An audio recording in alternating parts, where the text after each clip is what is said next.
Hi guys, this is Jesse, and I'm going to walk you through briefly my flow chart. So my flow chart is how to make red chili. So first, get your red chili. I get mine from Hatch. You can get some in Sia, local grocery stores, whatever.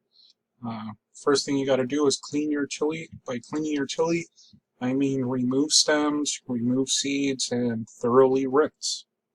After that, you want to boil your chili in water until it is soft and pliable. After that, add that chili into a blender, blend, and then strain over a colander. The sauce that comes out of the colander is what you're going to keep.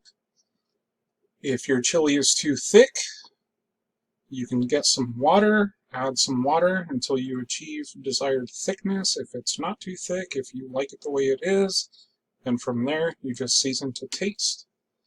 I'm looking forward to some feedback. I'm sure you guys have your own recipes, whatever. I'd appreciate it. Thank you guys.